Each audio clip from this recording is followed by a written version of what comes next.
So why I still had my photos set up here. Oops. Now I prepared all the colors. Okay, I wanted to show you how to make shaded colors that you can use like in flower petals from lighter to dark, so that you get the same color but different shades. Well, this here looks like black, but it is a Reichenbach color, heliotrope, which is kind of a bluish print, bluish hint, very pretty. So I'm gonna. It's a little bit time consuming, but it's actually worth doing.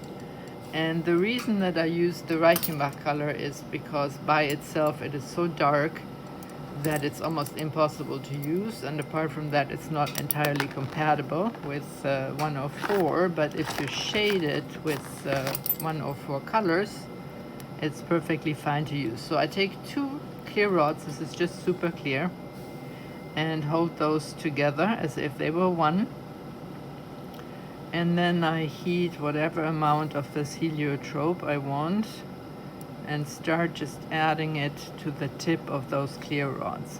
A lot of people, when they make color, blended color, shaded color, so they have like the clear in one hand and the color in the other, but it's very difficult to get an even distribution of color because there will be always more of the color in the hand that holds the color and less color in the hand that holds the clear.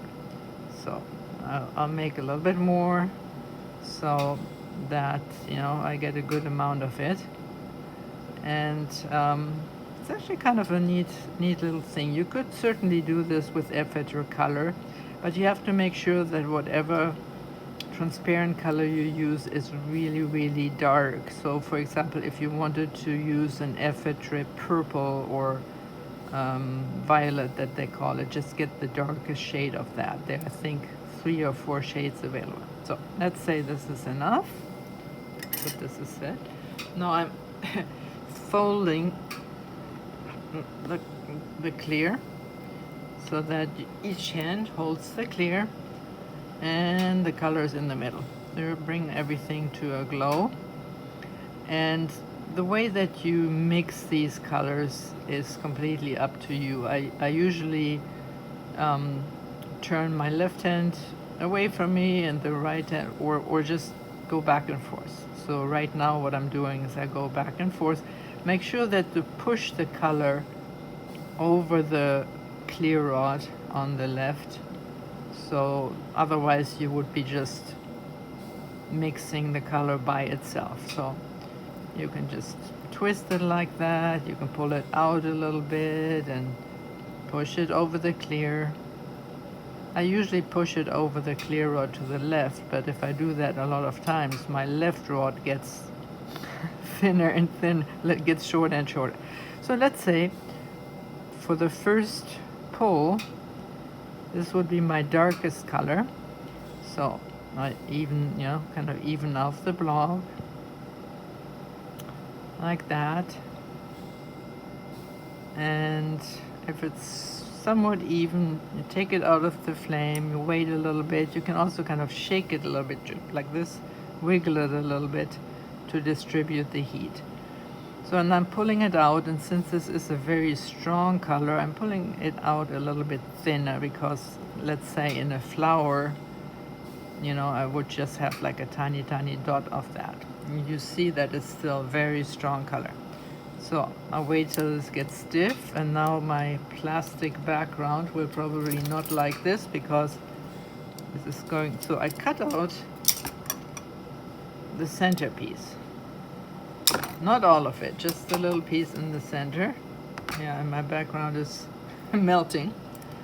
Let's see whether I can pick that up to show you.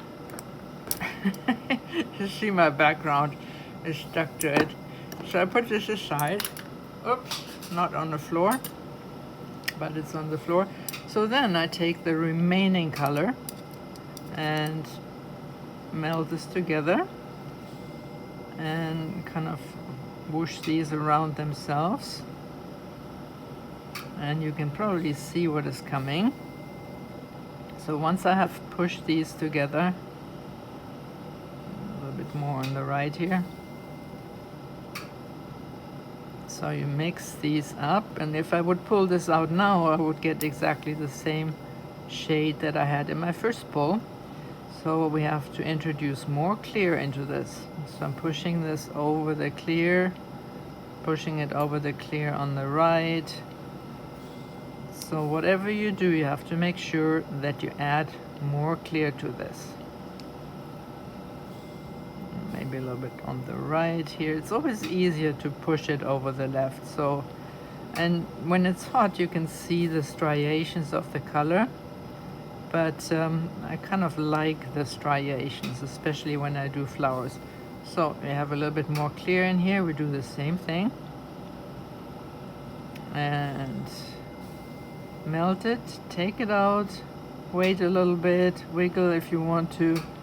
The wiggling is really distributing the heat in this. And I'm pulling this out a little bit thicker. And I'm trying not to, so you see here, now wait until it's stiff.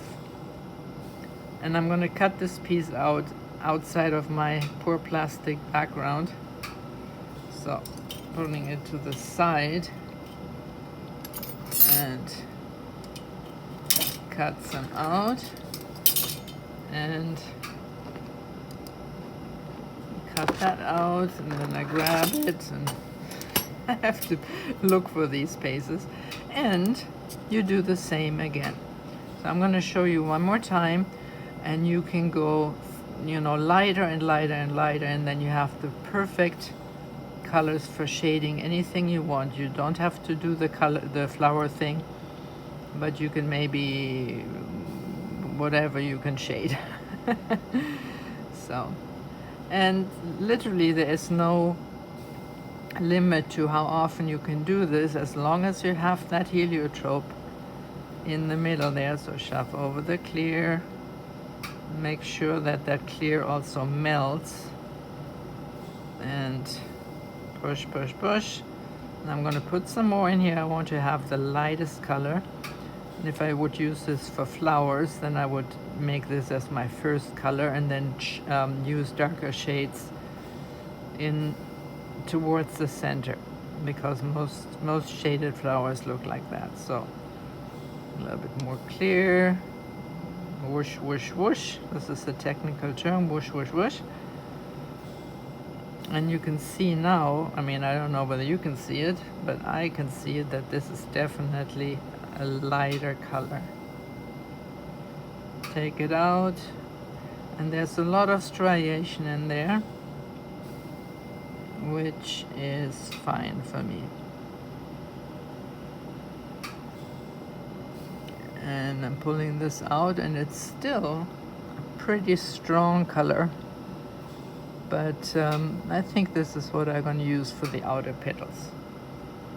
So now I can turn the torch off. Oops, I wasn't still. So turn the torch off, and you can see, one second, I'm going to see where my previous pulls landed so I can show you all these. See, and at this point you still have this much color left, and I should really, well, because this is not very thick, so even if you put these aside and you decide later on to make an even lighter shade, you can still use those. So let me see, this one, oh, I got the poor plastic everywhere. This was the lightest, and then this one, and the other one was on the floor.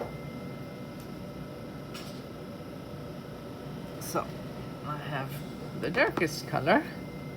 And if I pick these up now, I'm probably going to burn my fingers, but yeah, I gotta hold them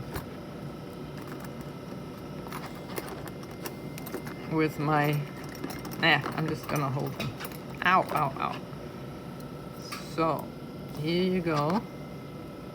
Which one is the darkest? I can't even see now which one is the darkest. I think it's the thinnest one I pulled. So these are 3 shades. We could make another one, but The Reichenbach, as I said, it's 96, but if you mix this much clear with it, you basically turn this into a 104. So I hope this is something that appeals to you. If you don't know where you get Reichenbach colors, there is a company in Seattle called Olympic Color Rods, and they sell these. And they have some really amazing shades of pink and purple. They have like 20 different shades of that. They're not cheap, but you know, if you use it like this, you know, if you order like a quarter pound, that will last you for years. All right, thank you.